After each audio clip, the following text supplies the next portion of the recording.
Bonjour et bienvenue sur Crypto House, la chaîne francophone qui parle crypto, et une fois par semaine je vous donne une revue générale de ce qui s'est passé pendant les 7 derniers jours. Et ça, c'est pour tout de suite.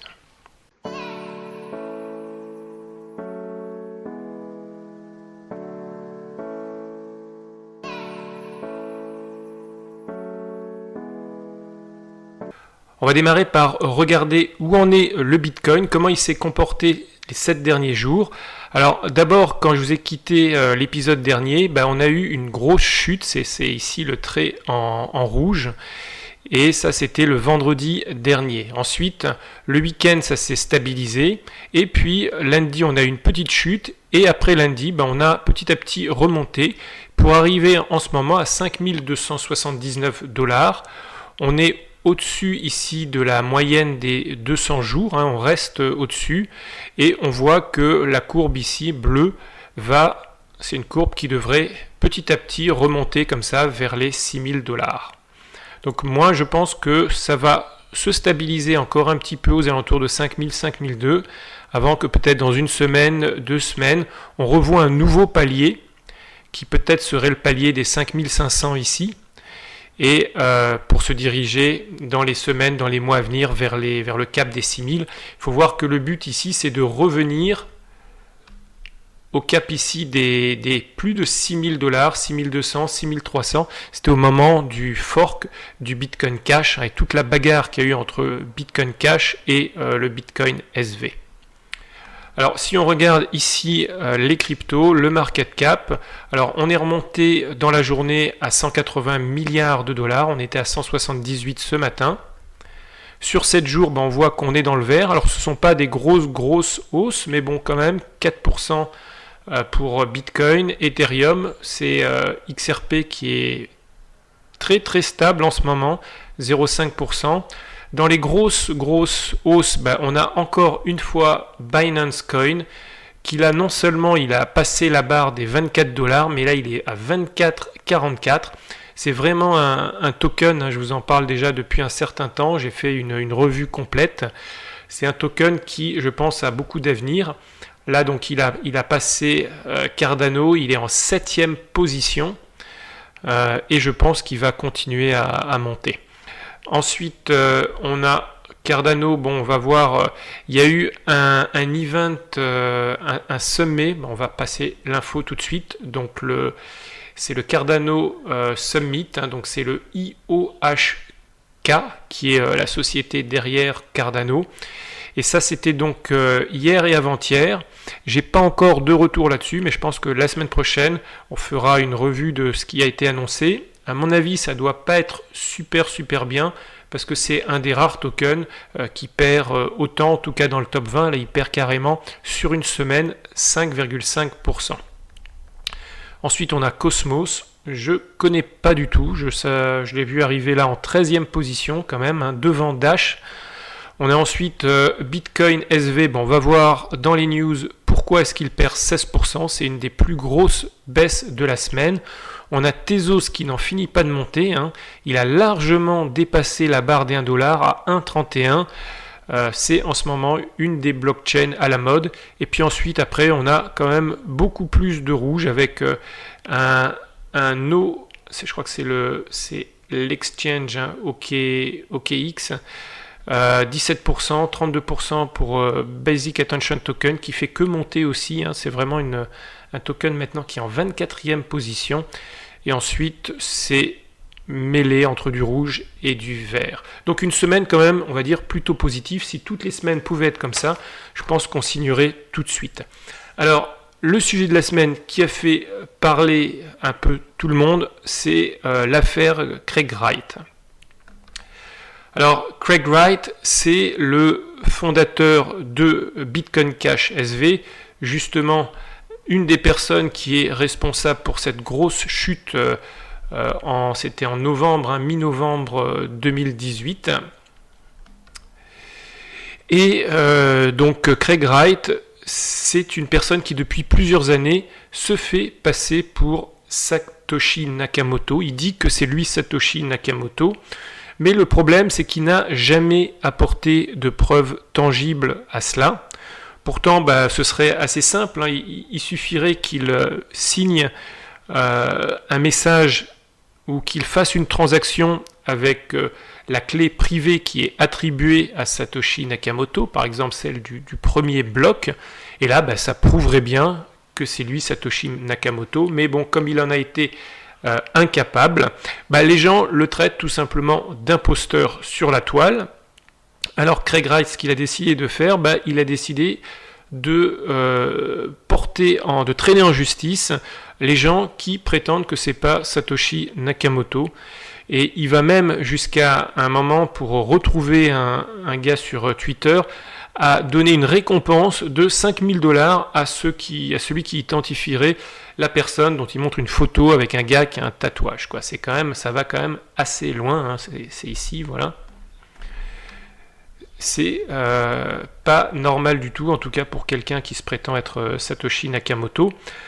Alors l'affaire ne s'arrête pas là, parce qu'ensuite on a eu CZ, le CEO de Binance, qui a dit que si Craig Wright continue à prétendre qu'il est Satoshi, il va délister. Il a appelé ça son shitcoin, hein. Il a juste oublié ici le i, il a mis un point d'exclamation à la place. Ce à quoi, alors, Pomp, qui est le cofondateur de Morgan Creek Digital, lui, il a proposé à tous les exchanges de délister simultanément Bitcoin Cash SV le 1er mai. Donc là, on est le 19 avril. On va voir s'il est rejoint par d'autres exchanges. En tout cas, maintenant, il y a un site qui montre un petit peu que Craig Wright est tout simplement un imposteur. Donc ça s'appelle Stop Craig Wright. Alors il y a plein de screenshots qui montrent un peu qui il est vraiment. Il y a ensuite des évidences, il y a des affaires. Donc si vous avez le temps, je pense que ça doit être un site assez passionnant à regarder. Moi j'ai juste regardé comme ça en diagonale. Alors qu'est-ce qui s'est passé ensuite? On a Binance qui a vraiment délisté ou va vraiment délister Bitcoin Cash SV, parce que Craig Wright ne s'arrête pas. Donc ça c'est pour le 22 avril à 10h. Ensuite on a eu d'autres exchanges. On a eu notamment Shapeshift qui a directement lui délisté le Bitcoin Cash SV. Un Shapeshift, c'est un exchange décentralisé. Ensuite, on a eu Kraken qui a fait une pétition sur Twitter, à laquelle d'ailleurs j'ai participé. Et voici les résultats de la pétition. Donc 71%, oui, il faut le délister. Oui, Bitcoin Cash SV est toxique. 22% s'en foutent un peu. Et simplement 3% disent que le token est super. Donc, si vous avez du Bitcoin Cash SV, réfléchissez bien à ce que vous voulez en faire, parce que pour l'instant, on peut dire qu'il n'est plus vraiment à la mode. Ça peut revenir dans le futur, mais en tout cas, en ce moment, ce n'est pas un token qui est en train de monter. Alors, de son côté, on a le SBI Holding, qui est une grosse société financière japonaise, aussi un exchange. Eux, ils n'ont pas délisté le Bitcoin SV, mais ils ont tout simplement délisté, eux, le Bitcoin Cash, donc le coin ou le token, le projet de Roger Ver. Et apparemment, c'est parce qu'il il connaît bien Craig Wright. Donc ce serait pour ça qu'il déliste l'autre token. On passe maintenant aux informations sur les sociétés et on va démarrer par le Fonds monétaire international et la Banque mondiale qui vont tout simplement lancer leur crypto-monnaie. Alors je vous arrête tout de suite, c'est pas une crypto-monnaie dont vous allez avoir accès, c'est simplement une crypto-monnaie qui a pour but éducation du personnel des deux sociétés, puis ils sont quand même plusieurs milliers. Donc c'est un token qui va s'appeler le Learning Coin. Ils n'ont rien trouvé de mieux pour le nom du token. Et c'est donc un but éducatif. Donc les tokens seront gagnés par rapport aux gens qui vont accomplir des formations. Ils recevront des tokens. Alors bien qu'ils disent que le token n'a aucune valeur, ceux qui ont ces tokens, ils pourront quand même l'échanger contre des récompenses. Donc il a quand même une petite valeur, en tout cas au sein de ces deux organisations. Alors moi je trouve personnellement que c'est une très très bonne initiative. Ça va permettre à ces grosses organisations qui sont un peu éparpillées au travers le monde, il y en a vraiment dans tous les pays, de permettre à des milliers de personnes de se familiariser avec les cryptos et de voir un petit peu l'utilité, de voir comment ça fonctionne. En tout cas, c'est par ce type d'initiative qu'on va vraiment répandre l'adoption des cryptos dans le monde. Ensuite, on va au niveau du Japon. Alors, après JP Morgan, on a maintenant une des plus grosses banques japonaises, la Mitsubishi UFJ Bank, qui lance sa propre crypto. Alors, ce qu'a dit le président de la banque, qui s'appelle Mike Kenesuku, il a dit qu'il va appeler ce token tout simplement Coin. Là pareil, j'ai l'impression tous un petit peu à court d'idées, parce que Learning Coin c'est pas terrible, Coin tout simplement c'est pas terrible non plus. En tout cas, c'est un token qui va être utilisé un peu par les clients de la banque, et ce ne sont pas des institutionnels comme le JP Morgan Coin, qui était simplement pour vraiment les grosses fortunes et certaines grosses institutions. Ici non, c'est pour tout le monde. Et ce qui est intéressant, c'est que par la suite, la banque va introduire une app pour les smartphones, là ce serait pour fin juin, dans laquelle ils vont centraliser les cartes de crédit, les points fidélité et autres fonctions, et certainement aussi le wallet crypto, en tout cas on l'espère. Donc ce qu'on voit, c'est que le Japon quand même, ils avancent très rapidement vers une société cashless, et ils sont très pro-crypto. Donc les États-Unis, l'Europe et même les autres pays d'Asie en sont quand même très très loin. Et je vois qu'il n'y a pas une semaine en ce moment sans qu'on parle du Japon. Alors d'ailleurs, on va rester avec le Japon et on va passer ici, voilà, sur une info sur Rakuten. Donc Rakuten, c'est ce gros site de e-commerce, mais au Japon et aussi plus particulièrement en Asie, pas simplement au Japon. Rakuten, il faut savoir, ils ont une banque qui s'appelle la banque Rakuten. Maintenant, les clients de la banque Rakuten peuvent déjà se pré-enregistrer sur le nouvel exchange, le Rakuten Wallet, dont je vous ai parlé, je crois, la semaine dernière.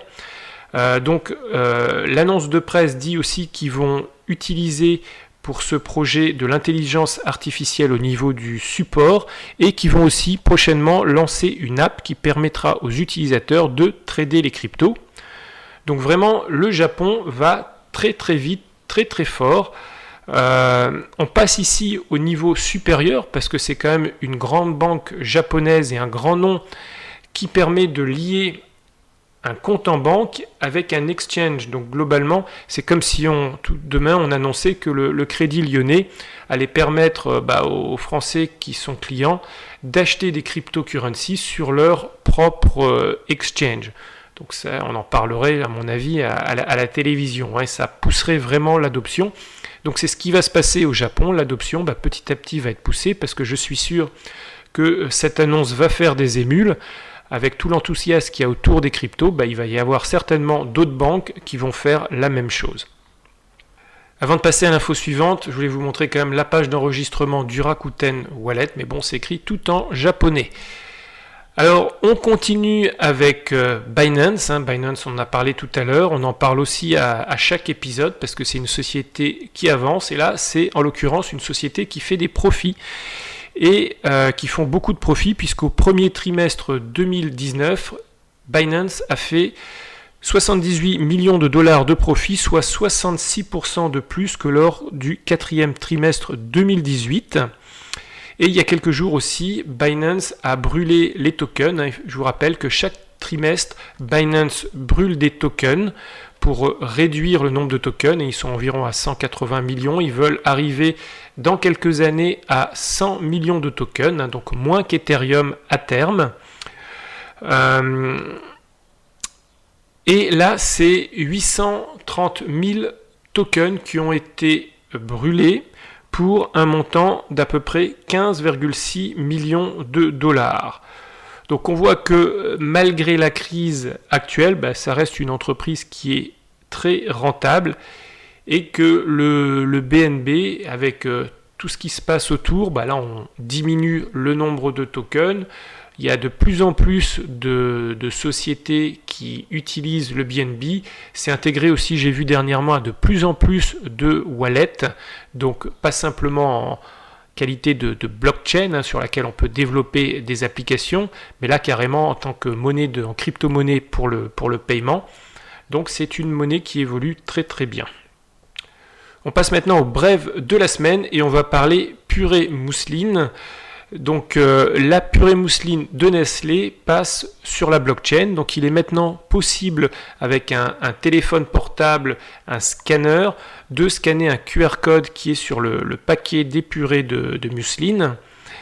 Et derrière, vous allez pouvoir retracer l'histoire de la purée, donc qui a fourni les pommes de terre, la date de production, le temps de stockage, les entrepôts, comment ça a été acheminé. Donc vous allez tout savoir sur les purées mousseline.